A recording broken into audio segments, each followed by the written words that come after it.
क्या कर्नाटक चुनाव में जो भारतीय जनता पार्टी को करारी शिकस्त मिली है और कांग्रेस को शानदार जीत, क्या उसे पूरे देश में दोहराया जा सकता है? मगर उससे पहले साल के अंत में मध्य प्रदेश में चुनाव है, राजस्थान में और छत्तीसगढ़ में।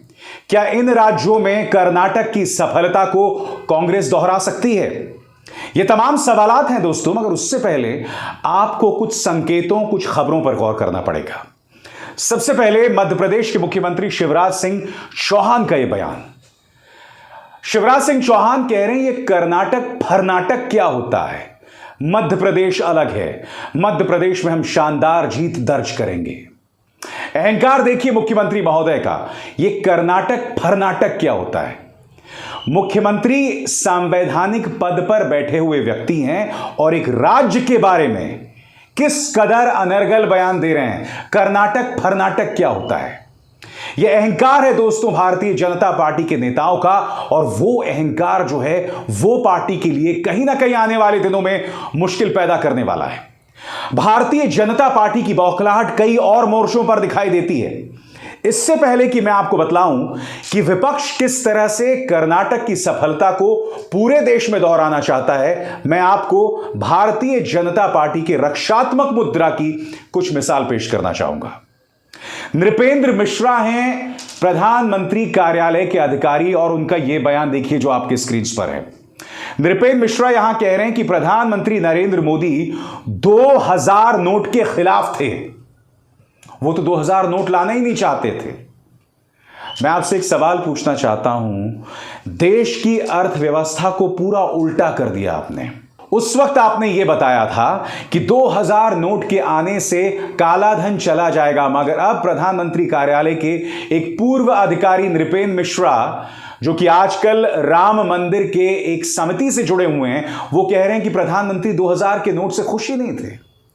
इसका अर्थ क्या हुआ? इसका अर्थ यह हुआ कि 2000 नोट को लेकर जिस तरह की बदनामी भाजपा सरकार की हो रही है, भाजपा का प्रचार तंत्र चाहता है कि प्रधानमंत्री के चरित्र और उनके दामन पर उसकी बदनामी ना आए, इसलिए नृपेंद्र मिश्रा जैसे लोग इस तरह का वाहियात बयान दे रहे हैं। हकीकत यह है कि उस 2000 नोट को लाने और 500 और 1000 के नोट को खत्म करने का मकसद 2016 में इतना ही था कि यूपी के चुनाव आने वाले थे और आपको बीएसपी और समाजवादी पार्टी की कमर तोड़नी थी आर्थिक तौर पर। आप कामयाब भी हुए, और अब भी जो आपने 2000 नोट को वापस लेने का मन बनाया है, उसका मकसद भी काफी हद तक राजनीतिक है। एक साल रह गया दोस्तों चुनावों में, और इस एक साल में विपक्ष पर निशाना साधना है किसी भी कीमत पर। यह बौखलाहट अलग अलग मोर्चों पर आ रही है। याद कीजिए दोस्तों, सुप्रीम कोर्ट के chief justice of India D Y Chandrachud ने यह फैसला सुनाया था कि दिल्ली सरकार का कब्जा होगा वहां के अधिकारियों, वहां के नौकरशाहों पर। सुप्रीम कोर्ट ने यह कहा था कि दिल्ली सरकार देश के संघीय ढांचे के हिसाब से चलेगी, इसलिए जो भी अधिकारी या जो भी ब्यूरोक्रेट होंगे वो अरविंद केजरीवाल को रिपोर्ट करेंगे, ना कि एलजी सक्सेना को। अब होता क्या है दोस्तों? होता यह है कि मोदी सरकार अध्यादेश लाती है, यह अध्यादेश, और उस अध्यादेश के अंतर्गत वो लोग एक समिति बना देते हैं जिसमें केंद्र सरकार के नुमाइंदे होते हैं और मुख्यमंत्री भी होते हैं। मकसद क्या होता है कि जो भी फैसला लिया जाएगा अधिकारियों के संदर्भ में, वो बहुमत से लिया जाएगा, और आखिरी जो फैसला होगा, लास्ट वर्ड, वो होगा एलजी साहब का। यानी कि सुप्रीम कोर्ट के फैसले को पलट देना अध्यादेश के रास्ते, किसी भी कीमत पर अपने हाथ में ताकत रखना, यह दिखला रहा है मोदी सरकार की बौखलाहट। और इस बौखलाहट में, इस अहंकार में, यह भूल रहे हैं कि इस अहंकार की और इस बौखलाहट की एक उम्र होती है। शिवराज सिंह चौहान जिस तरह से कर्नाटक के बारे में बात कर रहे हैं, जिस तरह से दिल्ली सरकार के अधिकारों को रौंदा जा रहा है एक अध्यादेश के जरिए, यह सब बतला रहा है कि मोदी सरकार किस तरह से बौखला गई है। और फिर यह कहना कि प्रधानमंत्री नरेंद्र मोदी तो 2000 नोट के खिलाफ है। और यही नहीं दोस्तों, मैं आपसे एक सवाल पूछना चाहता हूं, जब भी प्रधानमंत्री मुश्किल में होते हैं या जब भी कोई चुनाव हारते हैं, तो आखिर क्या वजह है कि मॉर्निंग कंसल्ट नाम की ये एजेंसी ये पड़ताल लेकर आ जाती है जिसमें यह पता चलता है कि प्रधानमंत्री नरेंद्र मोदी दुनिया के सबसे लोकप्रिय नेता हैं? आपको यह बात अटपटी नहीं लगती कि जब भी प्रधानमंत्री मुश्किल में होते हैं यह पड़ताल सामने उभर कर आ जाती है? इससे आपको पता चलेगा कि यह सरकार किस तरह से काम कर रही है। विपक्ष को भी मौका दिखाई दे रहा है। क्यों? और यह विपक्ष सिर्फ कांग्रेस का नहीं है।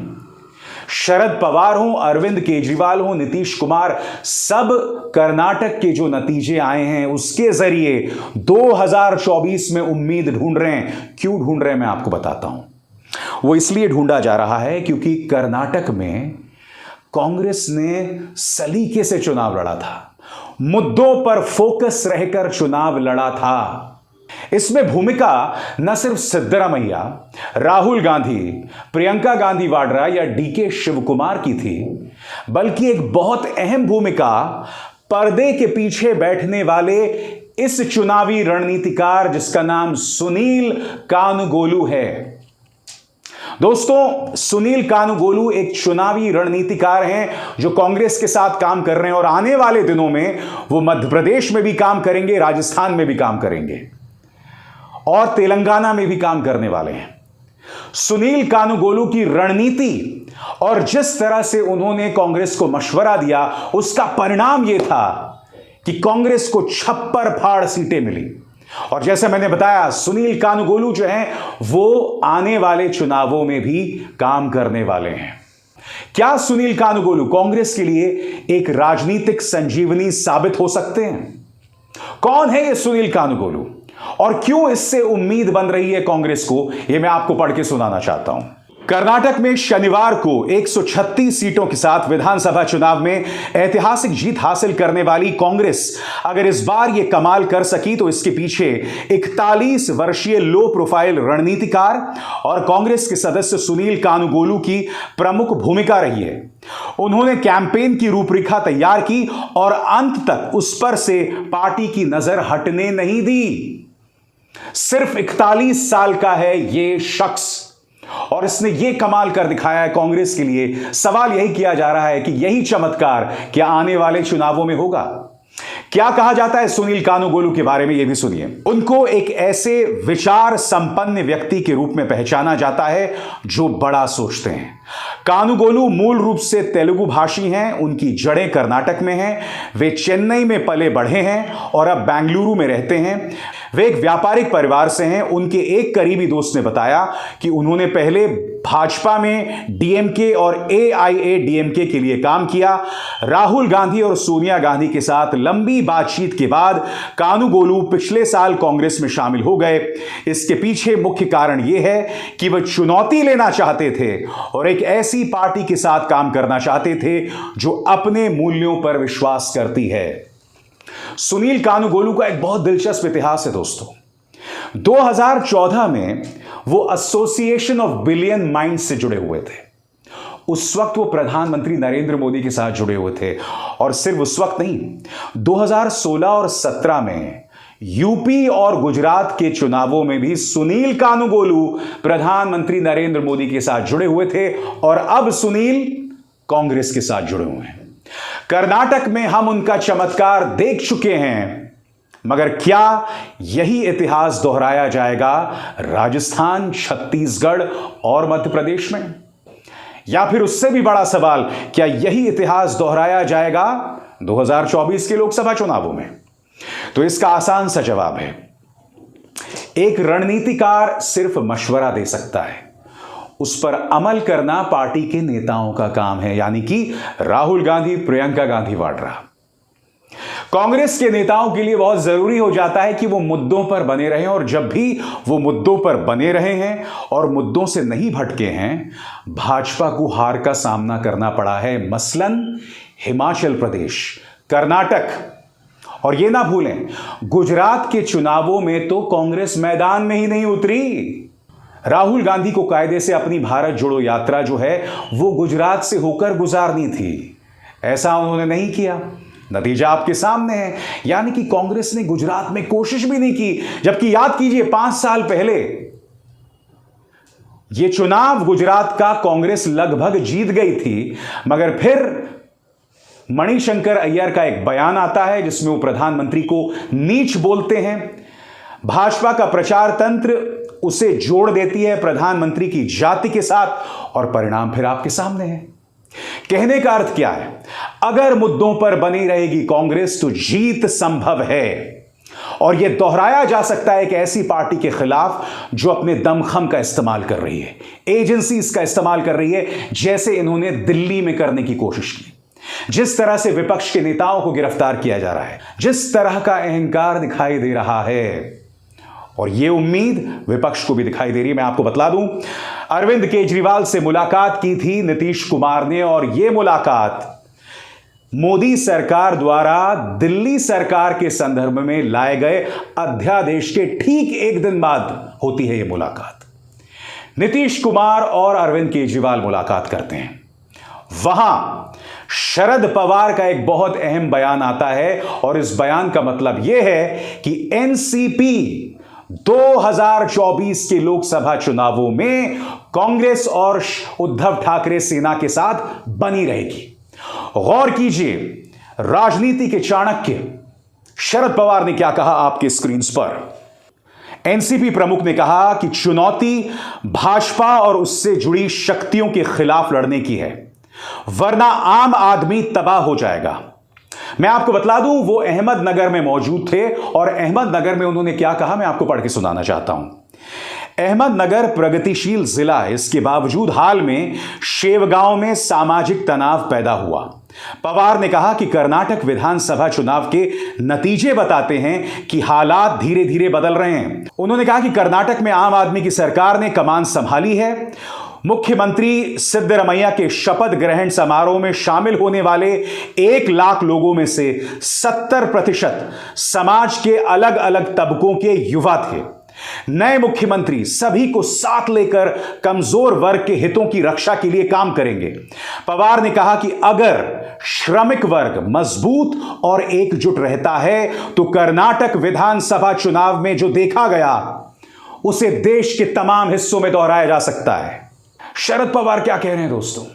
विपक्ष को मजदूरों की बात करनी पड़ेगी, युवकों की बात करनी पड़ेगी, गरीबों की बात करनी पड़ेगी, मुद्दे पर बने रहना पड़ेगा, देश की ज्वलंत समस्याओं को उठाना पड़ेगा, जिस तरह से कर्नाटक में उसने सफलता हासिल की। क्योंकि याद कीजिए कर्नाटक में इन्होंने क्या क्या नहीं किया था।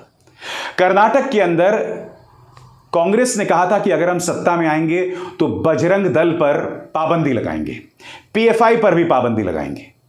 मगर होता क्या है, प्रधानमंत्री नरेंद्र मोदी बजरंग दल पर पाबंदी को बजरंग बली के अपमान के साथ जोड़ देते हैं। कर्नाटक की जनता ने देखा। और यह ना भूलें दोस्तों, कर्नाटक का जो तटीय इलाका है यानी कोस्टल कर्नाटक, वो आरएसएस की प्रयोगशाला रही है। वो एक ऐसी जगह रही है जहां श्री राम सेने, बजरंग दल, विश्व हिंदू परिषद लगातार उत्पात मचाते रहे हैं। बावजूद इसके इन इलाकों में कांग्रेस को जीत मिली, क्योंकि राज्य की जनता देख रही थी कि नफरत अब और नहीं। उन्होंने देखा कि कर्नाटक में किस तरह से बेवजह हिजाब को मुद्दा बनाया गया, वो ये लगातार देख रहे थे। इसी तरह से चुनौती बहुत मुश्किल होने वाली है, क्योंकि ये ना भूलें अगले साल जनवरी में राम मंदिर के कपाट खुलने वाले हैं। इसलिए उसकी तैयारी जो है बीजेपी नवंबर से कर देगी इसी साल, और इसी साल नवंबर दिसंबर में मध्य प्रदेश, राजस्थान और छत्तीसगढ़ के चुनाव होने वाले हैं। ये तमाम तथ्य हैं जिनसे हम मुंह नहीं मोड़ सकते हैं। इसलिए भाजपा जीत के लिए सिर्फ एक रास्ता जानती है, और वो रास्ता क्या है कि धार्मिक तौर पर लोगों में बंटवारा पैदा किया जाए, तनाव पैदा किया जाए, जो उसने कर्नाटक में किया वही ये लोग मध्य प्रदेश में करेंगे, राजस्थान में करेंगे और छत्तीसगढ़ में करेंगे। और मैं दावे के साथ कह सकता हूं यही 2024 के लोकसभा चुनावों में भी किया जाएगा। इसलिए बहुत जरूरी हो जाता है कि कर्नाटक से सबक लेकर पार्टियां चुनाव लड़ें, मुकाबला करें, मुद्दे पर लड़ें। मुद्दा यही है कि राजनीति के लिए हम अपने समाज को दो फाड़ नहीं कर सकते। हम अपने समाज के अंदर दंगे वाले हालात नहीं कर सकते जो हालात भारतीय जनता पार्टी के नेता चाहते हैं। यह गलत है, सरासर गलत है। बहुत जरूरी है कि आम लोगों के मुद्दे पर बने रहा जाए। विपक्ष को समझना होगा और सत्ताधारी बीजेपी को भी समझना पड़ेगा। मगर हां, इस बात को कोई नजरअंदाज नहीं कर सकता कि अगर जनवरी में राम मंदिर से जुड़ी राजनीति कामयाब नहीं हुई तो फरवरी और मार्च में क्या होगा। याद कीजिए, 2019 फरवरी में पुलवामा हमला हो गया था और उसके बाद देशभक्ति राष्ट्रवाद की लहर पर सवार होकर प्रधानमंत्री नरेंद्र मोदी दोबारा प्रधानमंत्री बन गए थे। मैं नहीं जानता हूं कि इस बार राम मंदिर के कपाट खुलने के अलावा और क्या क्या होने वाला है। अभिसार शर्मा को दीजिए इजाजत। नमस्कार। स्वतंत्र और आजाद पत्रकारिता का समर्थन कीजिए, सच में मेरा साथी बनिए। बहुत आसान है दोस्तों, इस ज्वाइन बटन को दबाइए और आपके सामने आएंगे ये 3 विकल्प। इनमें से एक चुनिए और सच के इस सफर में मेरा साथी बनिए।